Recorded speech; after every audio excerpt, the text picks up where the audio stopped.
Selamat datang di Podman, Podcast Manajemen Hutan. Di podcast episode pertama ini kita akan membahas dan berdiskusi mengenai kondisi hutan di Indonesia dan isu kehutanan mengenai deforestasi yang menjadi fokus pemerintah dan dunia. Sebelumnya, kenalin dulu aku Wanda Ravinia dari Manajemen Hutan 2021. Di sini tentunya aku nggak sendirian nih. Aku ditemenin sama dua narasumber kece yaitu Rizka Afif Muhammad dan Gary Novrian. Untuk Rizka Afif Muhammad dan Gary Novrian bisa memperkenalkan diri dulu. Oke, dari siapa, Ger? Dari Gary. Oke, sip. Dari aku. Halo teman-teman pendengar podcast Manajemen Hutan. Kenalin, aku Gary Novrian. Teman-teman bisa panggil atau sapa Gary dari Manajemen Hutan angkatan 2019. Salam kenal semuanya. Oke, gantian aku sekarang. Sama seperti Gary dari Manajemen Hutan 2021, General Forestry 2019. Nama aku Rizka Afif atau teman-teman bisa panggil Afif atau Rizka juga boleh. Soalnya Bapak Ibu dosen juga sering memanggil Rizka karena nama depannya Rizka. Senang bertemu dengan teman-teman di sini, termasuk Gary dan juga Wanda sebagai moderator. Dan harapannya bisa bermanfaat ya buat teman-teman pendengar podcast ini begitu. Oke, baik. Jadi di sini kita akan membahas mengenai deforestasi hutan di Indonesia.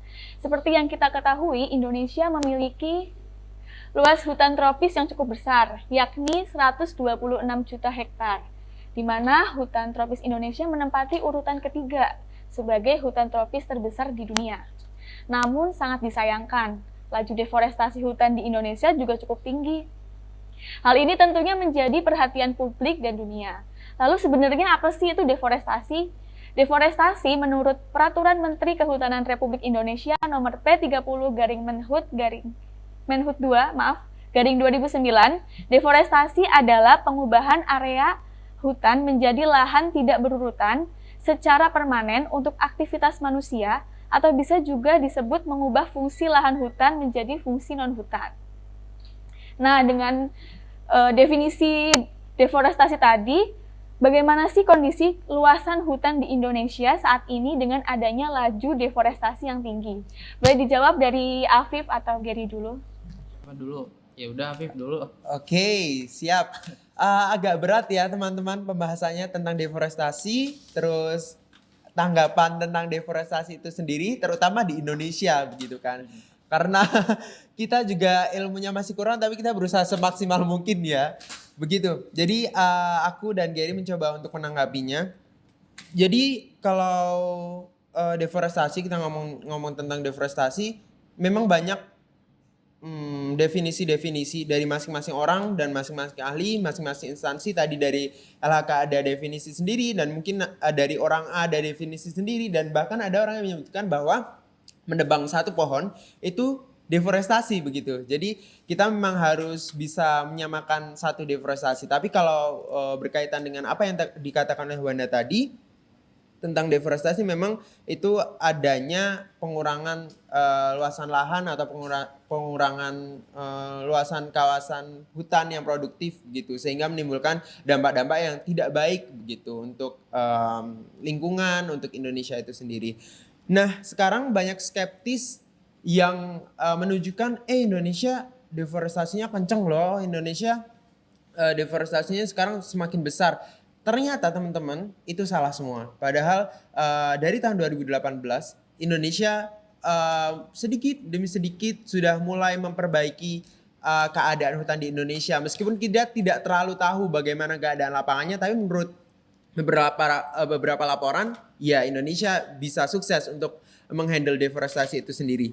Dan fun fact-nya lagi, hutan di Indonesia tuh masih banyak begitu. Jadi jangan bayangkan hutan di Indonesia itu tinggal sedikit banget, itu salah. Dan bahkan luas hutan di Indonesia itu masih lebih dari 50% luas Indonesia itu sendiri. Nah, karena di Indonesia itu ada namanya dokumen NDC atau Nationally Determined Contributions. Nanti mungkin Gary bisa menjelaskan begitu karena di laptopnya saya lihat ada dokumen NDC begitu kan. Dan nanti Gary menjelaskan itu. Nah, keadaan kehutanan dan juga luasan hutan di Indonesia tuh ya bisalah dihandle begitu. Nah, ada juga kebijakan KLHK dan juga instruksi presiden yang mengatakan bahwa izin penggunaan kawasan di gambut sama hutan alam primer itu nggak boleh lagi gitu kan, sehingga iya kan betul kan. Jadi di Indonesia deforestasinya semakin kecil gitu. Meskipun dia ada untuk pembangunan tol, ada untuk pembangunan IKN ya teman-teman gitu, kalau teman-teman setuju dengan IKN begitu, dan pembangunan yang lain, dan kegiatan ini perlu diapresiasi sekali, tapi jangan sampai terlena teman-teman. Kita harus tetap bisa mempertahankan prestasi yang baik begitu. Kita sebagai mahasiswa juga harus turut mendukung. Nah, satu kekhawatiran saya, aku kan dimintanya aku biar agak lebih chill ya.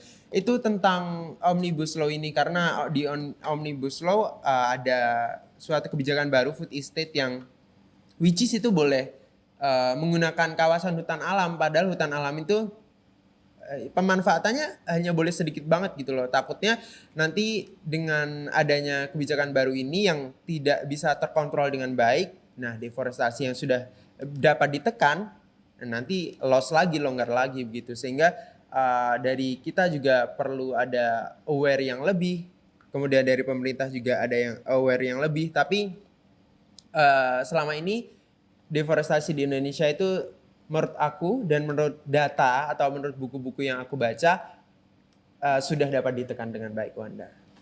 Oke, aku setuju seperti yang dikatakan sama Afif ya.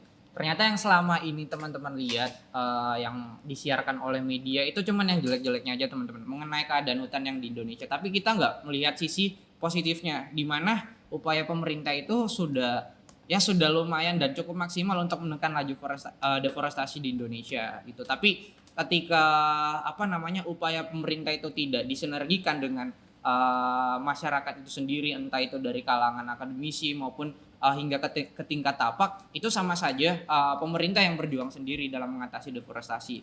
Terus ngomong-ngomong mengenai deforestasi,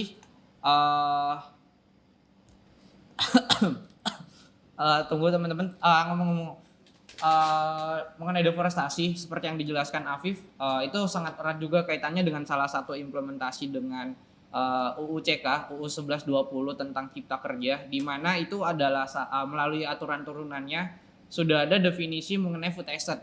Nah, food estate itu sendiri kan ketika kita berkaca dari kejadian-kejadian lampau di masa lalu, mulai dari di era Soeharto kita kenal dengan namanya proyek lahan gambut, kemudian di era Megawati dan Presiden SBY itu juga ada proyek food estate, tapi hasilnya yang timbul di sekarang itu hasilnya nihil teman-teman. Apalagi di zaman proyek lahan gambut, hasil dari proyek itu adalah kebakaran besar-besaran yang terjadi di 2019 yang kemarin. Itu sehingga luasan hutan kita itu semakin berkurang. Nah, ketika kebijakan ini tidak diimplementasikan dengan sebaik-baiknya, dengan menjunjung tinggi etika atau kaidah lingkungan yang sebagaimana mestinya, otomatis kita mengulang masa lalu. Itu poinnya di situ. Sehingga deforestasi yang sudah kita canangkan untuk ditekan terus-menerus itu sama saja bohong. Menurut itu sih poin-poin pentingnya di situ mengenai kebijakan implementasi yang dilakukan oleh pemerintah. Itu. Oke, baik. Jadi ternyata tuh deforestasi di Indonesia tidak seburuk yang kita pikirkan ya. Jadi selama ini pemerintah udah membuat kebijakan-kebijakan untuk menekan laju deforestasi. Nah, tadi kita juga, Afif dan Gary sudah menyinggung mengenai food estate. Sebenarnya tuh kenapa sih adanya kegagalan food estate dari kondisi zaman dulu, tapi kita di sini malah mencanangkan lagi food estate kembali? Dari siapa, Ger? Terserah sih. Mungkin sedikit pandangan dari aku ya. Kenapa di era sekarang kita harus mencanangkan kembali adanya ketahanan pangan, melihat kondisi kemarin pandemi yang ya luar biasa lah, dan pertumbuhan penduduk di Indonesia yang semakin pesat, otomatis kita harus mempunyai lumbung pangan untuk memenuhi kebutuhan-kebutuhan pangan di masyarakat Indonesia. Nah, salah satu ataupun alternatif untuk membangun lumbung pangan lagi-lagi adalah kawasan hutan yang harus dikorbankan itu. Nah, kita nggak tahu prospek kedepannya itu seperti apa, apalagi kedepannya ini kita mengenal namanya ada ibu kota baru di Kalimantan Utara, Penajam Pasar Utara. Nah, itu juga akan dibuat lumbung pangan dengan asumsi pemindahan penduduk-penduduk yang ada di ibu kota Jakarta ataupun di Pulau Jawa itu kan nanti bermigrasi ke ibu kota yang baru. Nah, untuk mencukupi kebutuhan pangannya, mau nggak mau harus membangun lumbung pangan untuk ketahanan pangan mereka di sana gitu.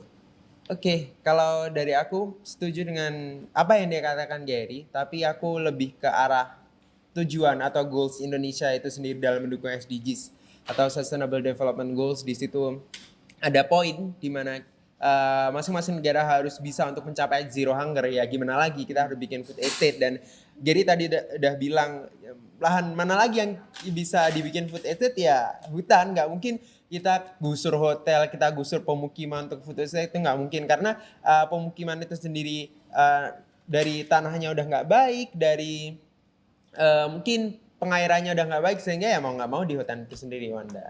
Itu sih. Tapi ini sih yang bikin mirisnya itu seakan-akan food estate ini ada hak istimewa lah, di mana hutan lindung bisa dilimpahkan untuk ketahanan pangan food estate. Kemudian melalui aturan-aturan dari Omnibus Law PP 23 sekarang Permen 2420 juga. Permen 24 juga nyatanya perhutanan sosial itu juga bisa dibebankan oleh food estate. Jadi ya bisa dibilang dalam tanda kutip food estate ini punya hak istimewa lah dalam alih fungsi kawasan hutan. Nah, itu yang harus kita kawal bersama, dan kita ya sebagai teman-teman mahasiswa juga kita tidak boleh membiarkan kebijakan yang salah tetap terulang, dan lagi-lagi kawasan hutan yang dikorbankan. Itu. Oke, baik, betul sekali. Berarti itu food estate kan ada baik dan buruknya ya pasti ya. Nah, tadi kita udah menyinggung tentang kebijakan. Nah, menurut Afif dan Gary, solusi atau kebijakan yang diperlukan untuk deforestasi atau food estate sendiri itu bagaimana? Ini kebijakan dari pemerintah atau kebijakan Boleh terserah. saran? Oke. Oh, kamu ada kebijakan? Nggak ada ya, nggak membuat kebijakan begitu. Oh, solusi, oke. Kita harus merefleksikan kinerja Indonesia dalam membuat kebijakan. Perhutanan sosial ada, hutan rakyat ada, ini food estate juga ada. Kemudian masih banyak lagi kebijakan-kebijakan di Indonesia yang sudah dibuat untuk menekan laju deforestasi itu sendiri, begitu kan? Dan Indonesia juga sudah menampilkan kinerja terbaik dalam menekan laju deforestasi, dalam mengelola hutan dan lain-lain melalui konferensi-konferensi internasional seperti kemarin COP26 di Glasgow, begitu kan. Dan itu menimbulkan atau menciptakan yang namanya FOLU. Jadi Bu Menteri itu ngomongin tentang FOLU net sink atau Forest and Other Land Use Net Carbon Sink begitu 2030. Jadi FOLU net carbon sink ini adalah suatu kebijakan atau suatu skema di mana lahan hutan dan lahan lainnya itu dapat menyerap karbon lebih gitu. Jadi dia itu bisa menyerap karbon lebih daripada mengeluarkannya begitu. Jadi tidak kan ada nih Jokowi pernah ngomong tentang zero deforestation atau zero deforestation itu. Tapi semakin kesini kalau zero deforestation ya udah nggak boleh ada orang yang menebang pohon sama sekali gitu kan.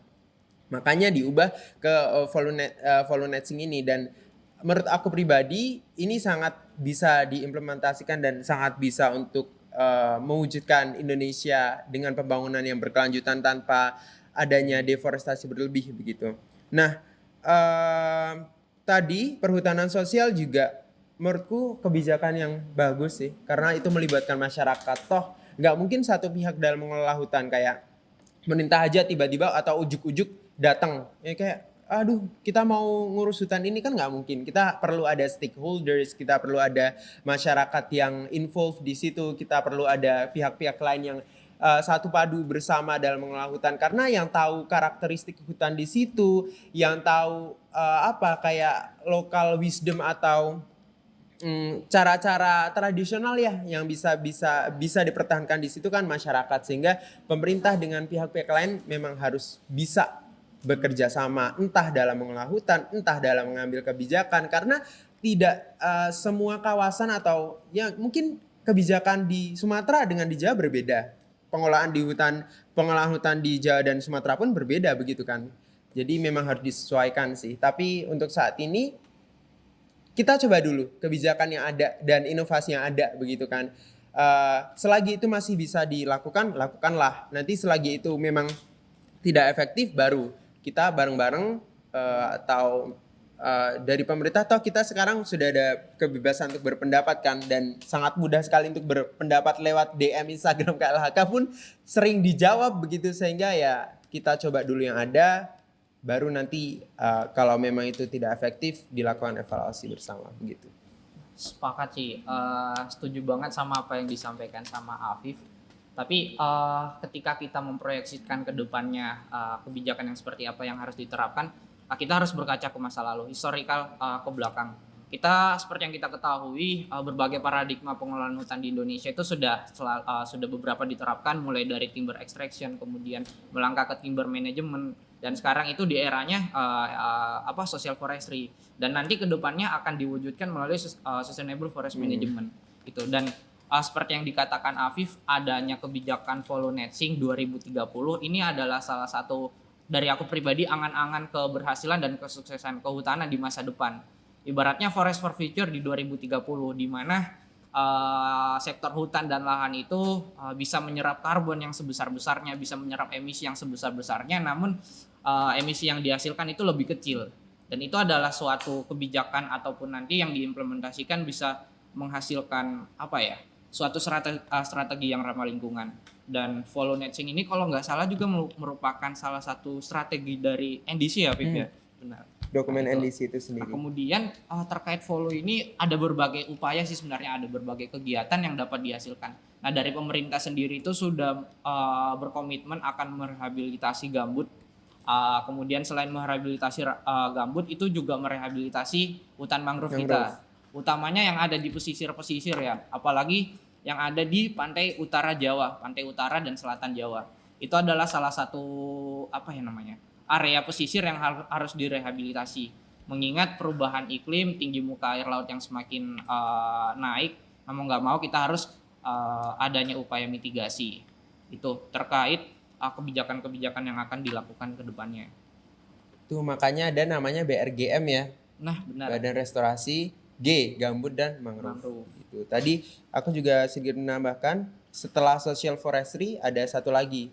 Tadi Gary social forestry, sustainable forest management dan juga sustainable sustainable production and consumption begitu. Oke, keren banget ya tadi pemaparan dari Afif dan Gary. Tadi udah disinggung sama Afif mengenai peran masyarakat ya, masyarakat dari desa atau hutan tersebut. Yeah. Nah, menurut Afif dan Gary, kita tuh sebagai mahasiswa apa sih perannya, apa sih bagaimana cara kita menjaga hutan gitu untuk menekan laju deforestasi hutan juga. Oke. Gary dulu. Sebagai mahasiswa ya? Iya, betul. Mahasiswa itu ibaratnya sebagai akademisi juga. Sebenarnya dari mahasiswa dan akademisi, peran dan upaya untuk mengatasi atau mengurangi emisi ataupun mengatasi perubahan iklim terutamanya di Indonesia, menurut saya itu melalui apa yang kita tekuni, apa yang kita dalami selama kita berkuliah. Dan kebetulan aku dan Afif dan juga Wanda ya kita bidang ilmunya di manajemen hutan. Mau nggak mau segala sesuatu yang kita harus manage terkait pengelolaan hutan. Nah berangkat dari situ kita bisa implementasikan melalui kebijakan ataupun langkah-langkah yang akan kita lakukan. Misal kita mulai dari langkah kecil dulu, ibaratnya adalah mengurangi sampah plastik, kemudian apalagi hemat energi seperti itu, dan kemudian segala apa namanya ya, proyeksi kebijakan-kebijakan yang di kedepannya itu kita libatkan dengan science of for policy, kebijakan yang berdasarkan ilmu pengetahuan. Ketika memang suatu implementasi itu tidak realistis dengan apa yang sudah diterapkan, nah itu baru apa namanya, panggungnya seorang mahasiswa, panggungnya seorang akademisi untuk mengkritisi atau setidaknya apa ya namanya, menegurlah selaku pemangku kebijakan dalam mengambil keputusan. Soalnya siapa lagi yang harus berbicara berdasarkan fakta dan data kalau bukan mahasiswa selaku akademisi. Itu sih kuncinya di situ. Udah Gary. Udah. Oke. Sama sih sebenarnya dengan Gary ya. Karena keadaan atau kondisi hutan di masa depan itu ditentukan dengan apa yang kita lakukan sekarang. Nah, kita sebagai mahasiswa yang pertama ya belajar gitu kan. Apalagi sekarang kelas online. Teman-teman benar-benar harus bisa memperhatikan pembelajaran yang ada di kelas. Karena gimana lagi kita kalau tidur-tiduran, malas-malasan, kita mengerti substansi dari kelas itu sendiri. Karena kan kalau kita belajar dengan tekun, kita bakal ngerti, oh kenapa ada mata kuliah ini, begitu kan. Kenapa mata kuliah ini ada diajarkan sama kita, begitu kan. Tadi juga dibilang dimulai dari hal-hal kecil, contoh pengurangan sampah plastik. Seperti halnya kalau teman-teman di Mirota pasti ditawarin kan, kakak mau pakai plastik atau udah pakai tote bag sendiri. Nah dari situ teman-teman bisa mengimplementasikannya itu. Dan sedotan teman-teman kalau makan itu pakai apa itu yang udah ada set itunya, kayak ada sendok, ada garpu, ada apa straw, ada sumpitnya, itu teman-teman bisa banget terus pakai tumbler. Nah selain itu kalau ke arah yang lebih atas lagi, teman-teman bisa banget untuk, sebenarnya kemarin ada volunteer G20 untuk mahasiswa dan juga youth begitu kan, untuk pemuda-pemuda di under 30 tahun. Tapi karena memang informasinya ya terbatas apa ya, kayak kalau kita nggak akses nggak bakal tahu gitu kan. Jadi ya gimana lagi, tapi ada kok teman-teman kalau mau ikut kegiatan-kegiatan yang bisa menyuarakan kayak di Indonesia perlu ini nih gitu. Ada UNEA 5.2 kemarin di Kenya, nanti ada Stockholm plus 50 dan bisa banget teman-teman untuk ikut di situ karena pemuda juga diikut sertakan dalam mengambil kebijakan di situ begitu. Jadi bisa ikut conference kalau ke arah yang lebih advance, kalau ke arah yang kita sebagai mahasiswa ya belajar yang tekun, kemudian ya hal-hal kecil lah yang udah disebutkan tadi itu sih. Sama kita kalau lihat orang buang sampah lebih aware lagi, diingatkan lagi, dan kita sebagai mahasiswa kehutanan nih bisa mencontohkan yang baik gitu. Oke, baik. Sangat menarik sekali ya pembahasan mengenai kondisi hutan. Sebagai penutup mungkin dari Afif dan Gary mau memberikan pesan untuk para pendengar podcast ini. Pesan dan pesan apa ya? Mungkin Afif dulu, dari tadi punya banyak pesan untuk pendengar podcast manajemen hutan.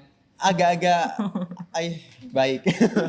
Jadi pesan untuk pendengar, kita sebagai mahasiswa, mumpung mahasiswa banget. Ya kalau teman-teman yang mendengarkan mahasiswa atau masih pelajar, mumpung mahasiswa banget. Dan kita memang, ya kalau mahasiswa nggak menyuarakan suara kayak ya bukan mahasiswa nggak sih Ger? Kalau menurut aku loh.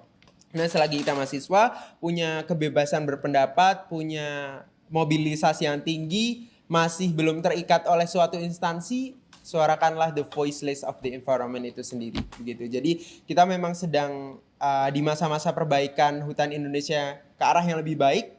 Teman-teman pendengar podcast diharapkan lebih aware, lebih seneng ngebaca berita-berita yang berkaitan dengan lingkungan dan kehutanan, contoh Mongabai atau laporan-laporan C4 yang memang dikemas dengan semenarik mungkin, atau teman-teman bisa follow Instagram nih kalau yang anak IG banget gitu kan, follow Instagramnya KLHK, itu banyak banget loh informasi terkait dengan kehutanan, bahkan ilmu-ilmu kayak yang terbaru itu sering di-upload di situ, atau Instagram instansi-instansi terkait dengan kehutanan lingkungan. Dan teman-teman pun bisa mengadvokasi kayak suara suara kita melalui media sosial dan itu sangat berharga. Contoh kayak ada suatu poster kayak stop the plastic using plastic gitu kan. Nah, kita bisa banget dengan tekan tombol share gitu kan, kayak teman-teman yang tertarik bisa untuk ngeklik langsung kan. Jadi kita punya sosial media, kita punya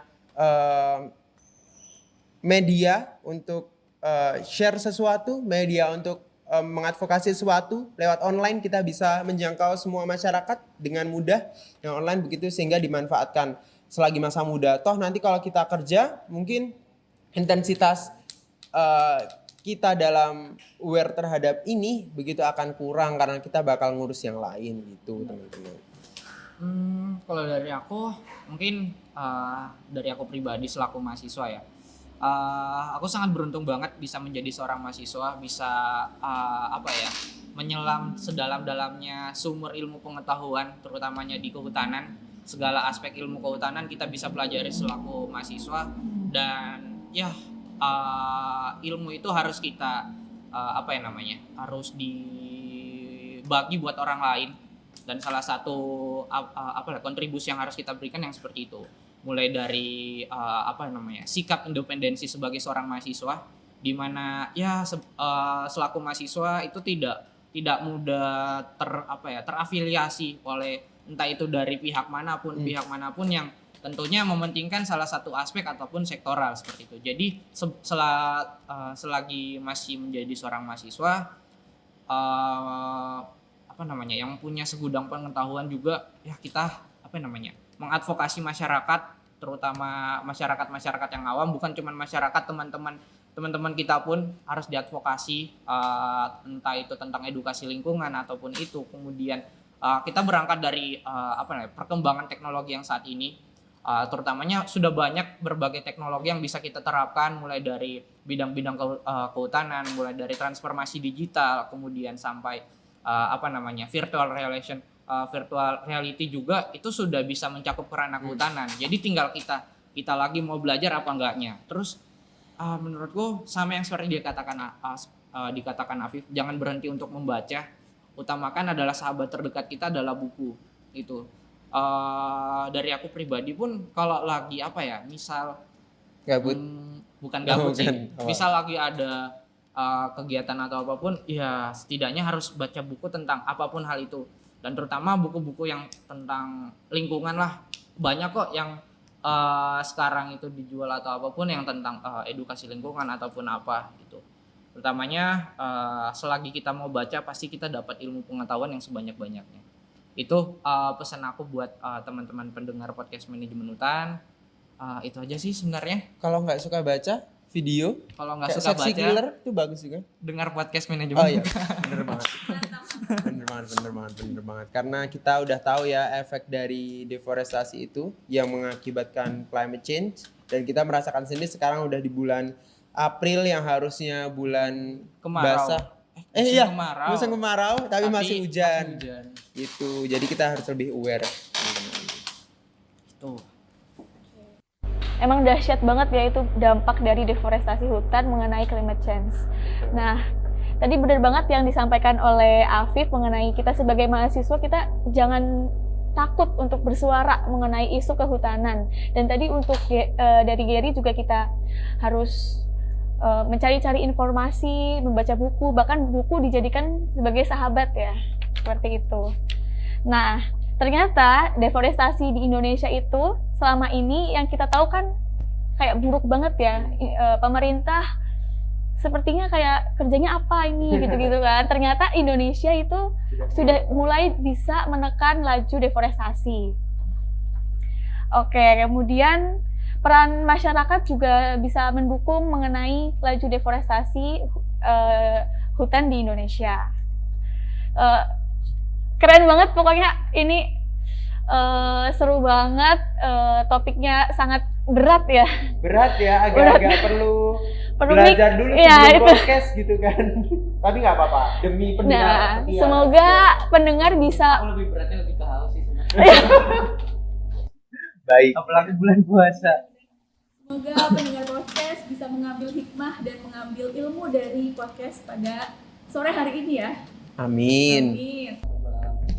Tidak terasa sudah berakhir diskusi mengenai pembahasan kondisi hutan Indonesia kali ini. Semoga banyak hal positif yang dapat diambil dari para pendengar podcast. Jangan lupa untuk selalu mendengarkan podcast manajemen hutan baik di platform Instagram KMMH atau streaming melalui Spotify kita yaitu Podman. Terima kasih. Dadah teman-teman Oke, semuanya. teman-teman, sampai jumpa di episode selanjutnya. See you. Baik, see you.